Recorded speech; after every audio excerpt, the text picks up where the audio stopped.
Hello, bud. How you doing? Good. How are you? I'm actually, if it looks like I'm sweaty, it's because I am. In the UK, it's ridiculously hot. I don't start all my chats with that, but that's why I'm sort of like fully unbutton my shirt. I don't really think I'm coming on to you. I like the setup a lot. Well, annoyingly, I've got a fan staring at me, but all you'll hear is if I have that blowing, so it's too loud. So throughout this, I'm just going to become more and more like that. I'm relying on you to make us look good, Jake. Well, it's nice to know the UK's hot. Oh, too hot. Like we spend all year going, oh, we need it hotter. Now, as soon as it's hot, it's too hot. Yeah, that's amazing. I spent about 3 months in Richmond a few years ago and just loved it. Yeah, you went to the lovely place. You didn't go to my place. You went to the lovely place. Let's chat Ride the Eagle. Firstly, and again, I don't start all my interviews like this, but can I please get an apology from you because you made me cry so damn much?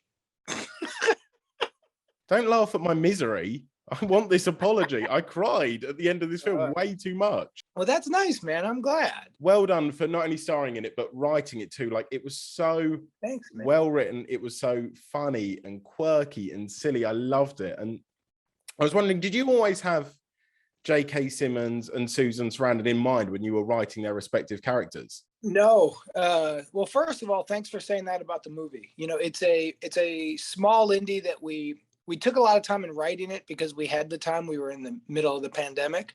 But we only had, in terms of what we could afford, I think we shot it in 11 days total. So, and our crew, when we were up in the mountains, we had 7 people. So everything about this, was small. We didn't have people. We couldn't get too many because of the pandemic. So it was all just kind of a labor of love on this one. But in terms of the cast, we had no idea. And if bigger name actors weren't interested, then we were going to go down the line and do it with no names because we just wanted to make this movie and we didn't have a studio. Trent, the director, myself, and Joe, the producer, we paid for it. So we just decided to try the most talented people we could. So, and because of the pandemic, they were available. So, getting Susan Sarandon, we filmed all her stuff in one day. The director and the DP flew to New York. They did it at her house. J.K. Simmons, we had him for one day. We just tried to maximize time and get it done. Even the dog in this film is mega talented. She is. I think I mainly cried because I was like, I'm not going to have as much talent as anyone on this screen. Well, so the origins of the movie, so that's my dog. So we got her during the pandemic. She's a retired guide dog. So she was a guide dog for the blind, and she had a person, and anyhow, something happened where she was let go of the program. So either the woman no longer needed her or health happened, we're not sure. So she needed to be adopted out, but she has this unbelievable skill set because she was trained to guide people. So I've never had a dog that is as talented as this dog. Like, in terms of listening, she's unbelievable. So the origins of the movie were, I called my buddy Trent, who did New Girl with me, and I'm like, I have this insanely talented dog who reminded me of like a kid actor. It's like I felt like I was raising Haley Joel Osment right before Sixth Sense, where I'm like, I think I got to put this kid in movies. I think this kid's a star. So we built the movie around the relationship of a man whose main connection, his main soulmate, is his dog. So we knew we wanted it to be about that. And then as we started building it, we created the mom and the cabin and all that. But the dog was first. I'm this close to crying again. What are you doing to me? I'm an emotional wreck.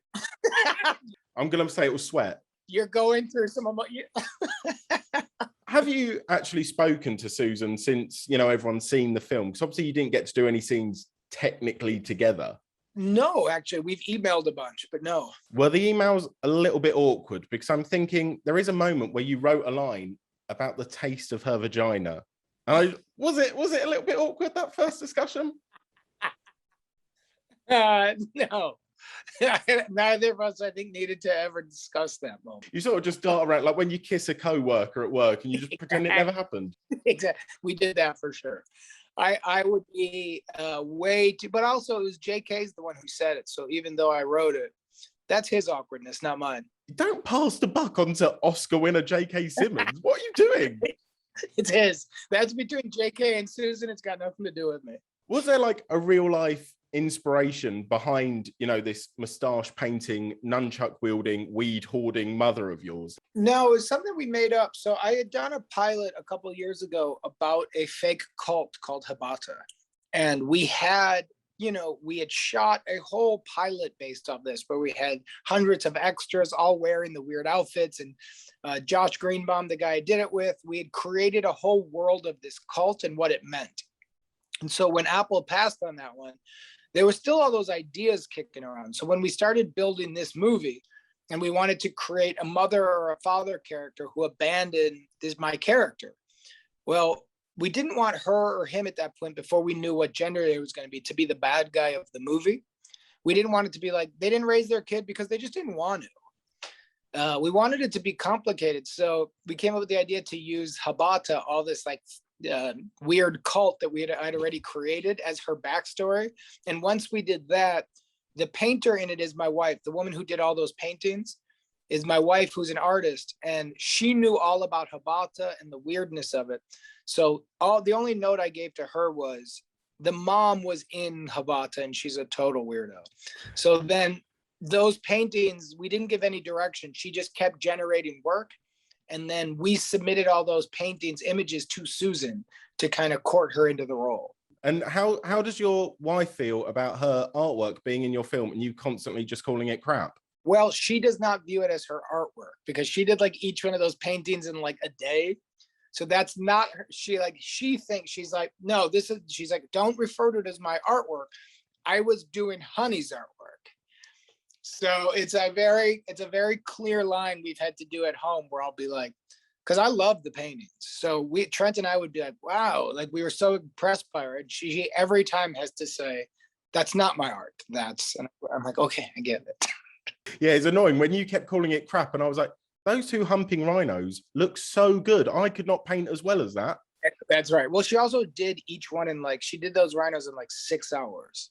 Because we were running out of time, and we just said I said we're leaving to shoot in 3 days. Can you generate as much work as possible so we can fill the wall? Because comedically, I wanted in the background of all the shots in the cabin to have a really weird painting in the background. We spoke about Susan, and now I want to talk about JK. Yeah. Both you and him have quite a cool connection. You're both in Spider-Man movies. Yeah, I see the Spider-Verse behind you.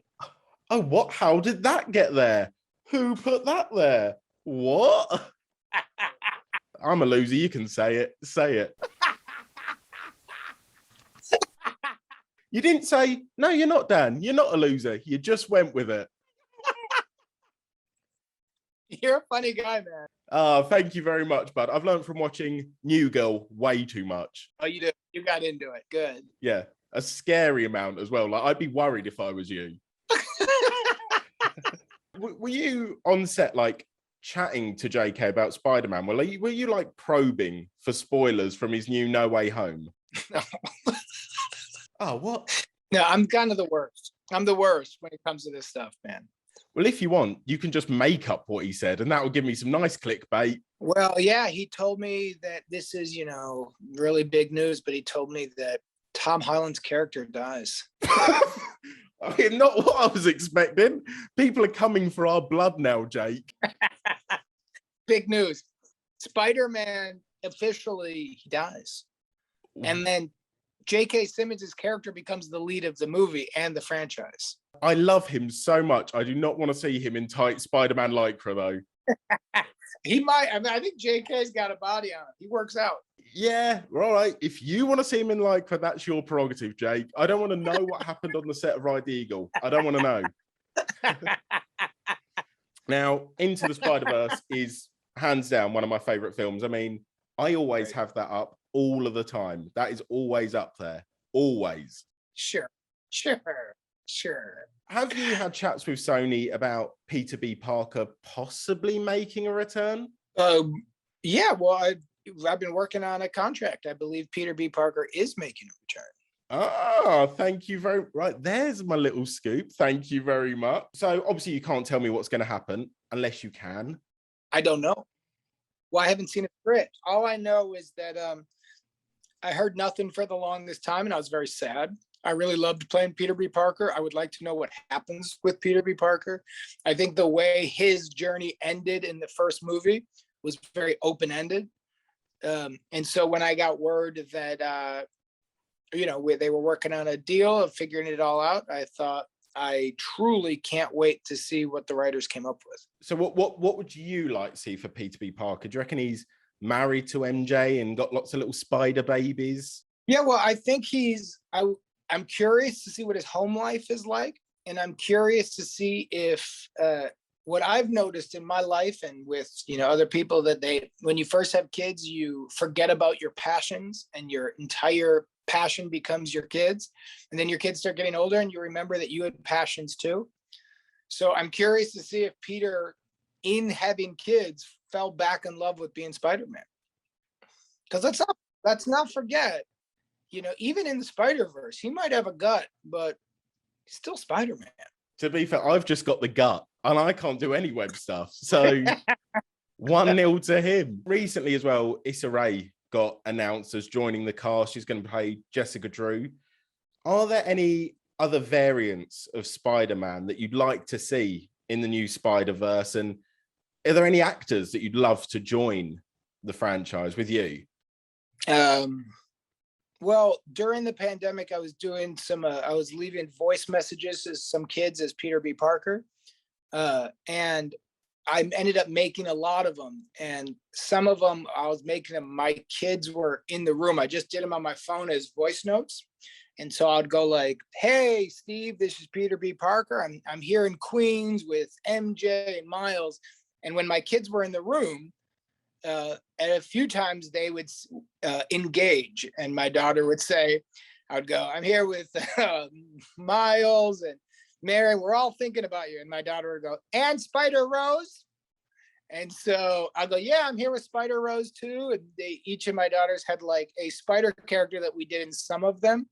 So I would like to see Spider Rose make an appearance. That's the cutest thing, but only when Peter B. Parker's on the phone. That's the only scene she has. Yes, that's right. But the idea that who I would like to see appear, I think it'd be really funny if in like some deep multiverse, one of the like Spider-Man people creates a Spider Rose from based off that, and it has like a weird arc that way. Also, you didn't mention it there, Spider UK, the British variant of Spider-Man. Now, who could we have play him? Like maybe someone that you talk to maybe today that's British. I can't think of anybody. Yeah, well, I'm going to hang up now. So thanks for chatting to me. I've already written up the bloody contract. I was just waiting for this to be video proof.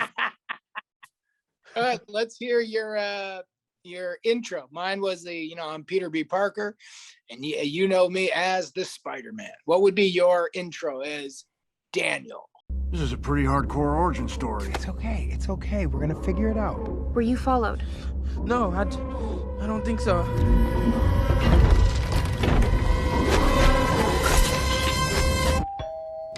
Hello, I'm Daniel.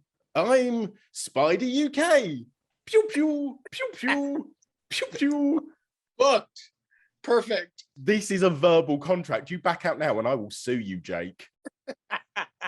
Yeah. To think an actor has any control is incredible. Thank you so much for chatting to me. At least I've only got to wait a whole year until another Spider-Man film comes out now, but I can watch Ride the Eagle in the interim. Check out Ride the Eagle. It's a really fun movie. I'm really proud of it, Scott. Oh, you've seen it. I don't have to pitch it to you, but I hope people check it out. Mate, it is a very fun film. I cried, I laughed, and I probably had some other emotions in there as well.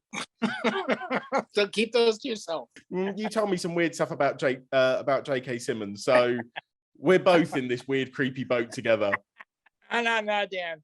You're on your own. Thank you so much for chatting to me. It's been really fun. Yeah, I agree. Thanks, man. Cheers, bud. Thank you. That was really funny, man.